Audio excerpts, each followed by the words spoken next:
I like, click, subscribe, do all that. You already know what time it is. It's Netflix time. This series is called The Innocent. An accidental killing leads a man down a dark hole of intrigue and murder. Just as he finds love and freedom, one phone call brings back the nightmare. So this series just came out. It's got 8 episodes that are each an hour apiece. It's a Spanish drama, so put them subtitles on. And of course, we go cover episode 1, Nightclub Life. Spoiler alert, let's get it. So we start with this guy named Mateo. He's just chilling in a nightclub with his boys. He says he's about to dip, he's got work in the morning tomorrow. So then this girl happened to stop him, so you know, they can only keep the party going. Next thing you know, they partying, jamming, chilling, and all that shit. This nigga over here hating and shit. He tells his boys like, hey yo, get your man, yo, stop dancing with my homegirl. But apparently they want beef. So they're like, alright, let's take it outside. They see the commotion, then they go follow him. All of a sudden it turns into a brawl, everybody beefing. Danny grabs Mateo. Mateo's trying to push him off him. When he does, he accidentally pushes him into a rock and kills him. He ends up killing him, done deal, dead. Of course everybody stops like, what the fuck? Apparently this guy was in college, he was just trying to get his grades up. Danny's parents are devastated. His friends wasn't going down for that, so they ended up snitching on him. And he ended up getting 4 years for it. And of course he gets treated like the new guy in jail. Fresh meat and all that shit. While in jail he finds out about his uncle and grandma dying in a car crash. So apparently on good behavior, he got up for a weekend and he ends up meeting this chick named Olivia. They had fun on the beach and he ended up giving her the business that night. Throughout that time they never really linked up. She didn't even know he was in jail. She just assumed he was out conducting business. Around that time his best friend, because an excellent consultant in business and all that, after he did his time he got himself a job, made it up to the top. And he ends up seeing Olivia again, who is a different look, everything. She hasn't seen him in a couple of years.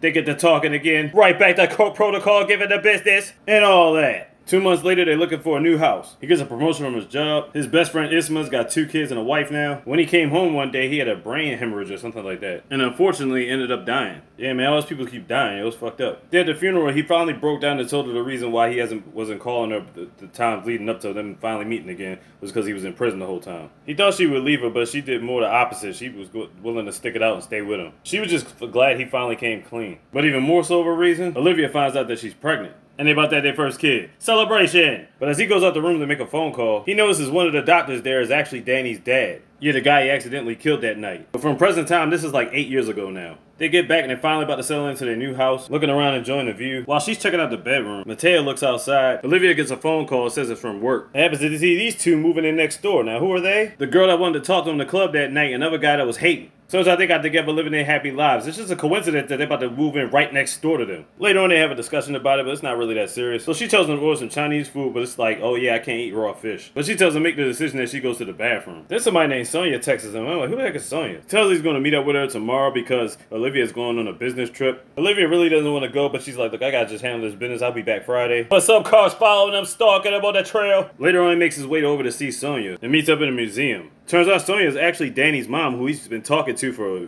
years. And of course Olivia doesn't know that. But why has he been conversating with the person's son he killed? Son's mom. Well, apparently it was the doctor's son, but that's actually his mom. Wait, what in all the fuck? I mean, you already told Olivia about your time in prison. Why wouldn't you tell her about your mom? But, okay. So he keeps talking about he can't keep doing this, you know what I'm saying? Can't meet up like this or whatever. But she's going to intend to keep this going. Later on, when he's in one of his meetings, he gets a text message from Olivia. But it shows this guy holding the phone. I'm like, what the fuck? So he goes back to his car trying to figure out what the heck is going on. So while he's trying to figure out who this guy is, he calls the hotel that Olivia's supposed to be checked in. They say she never checked in there. Matter of fact, they don't even have her name on the list. Okay, so something seriously is going wrong. And the where she went to Berlin. And he doesn't want to go back to Berlin because it brings up all the bad memories. Matter of fact, when he got arrested, that's what happened. It happened in Berlin. So he goes to this one spot, and these people are knocking on this lady's door, harassing her about the property or something like that, or eviction. But he hits them with some legal ramifications and tell them, get the fuck out of here. Once they leave, she answers the door. He's like, man, look, I got you. You all good and gravy. Now it's back to figuring out this nigga. Then he shows him a video of him going inside the apartment, checking out her shoes, dress, and her wig, the same wig she had on when he first met her. Just all up in this shit. Then it shows him moving around all naked in the apartment with her. It's like, what the fuck is going on? Then the guy finally picks up the phone. He gives him specific instructions of where to meet him at. But before that can happen, he notices a car that's been following him. He goes out to chase him, but he straight up runs him over. It's like, oh shit. Yeah, he's pretty much laid out. And this old guy gets out the car, puts a gun to his head. Oh man, like we about to kill our mans? But he clicked and no bullets came out. And then he just walked away. Later on he gets an MRI and a CAT scan. Police asking him questions. He can't remember the license plate, the guy's name, his face, nothing. But he remembers an incident about a fight he had in jail. Not sure if it had anything to do with that, but he doesn't say anything. Reason why, he don't want to bring up old shit.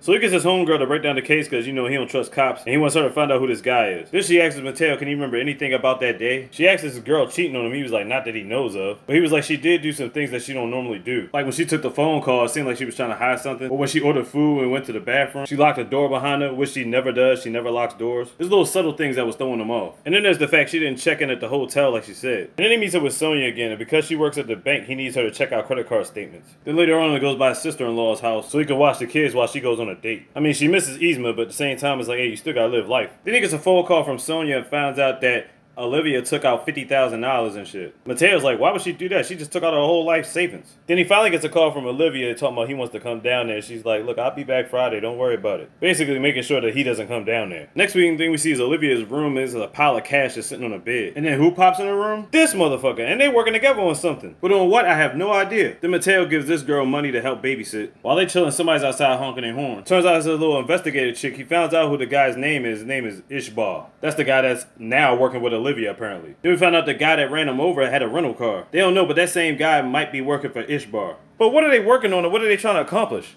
Next day, he wakes up, sees his sister-in-law crying, thinking about Ishma. You know, her ex-husband and Danny's best friend. I mean, Mateo's best friend. He was the one that died with the brain hemorrhage. Then he gets a phone call from Ishbar. He says, don't tell anybody anything you know or I'll cut your wife's tongue off and serve it to you. And he sees him out the window just in case. Then somebody rings the doorbell. They slide a note under the door. We don't know what it says. And then he opens up the door. And that's the end of the first episode. Okay, I'm intrigued. I'm all in. We're gonna catch these 8 episodes and get it popping out here in these streets. The Innocent on Netflix. Check it out. Like, click, subscribe, do all that. You know what time it is. Click these, y'all, DZ, mister. Sister, get in. Ha, ha, ha, ha, ha. Big. You the goddamn slogan.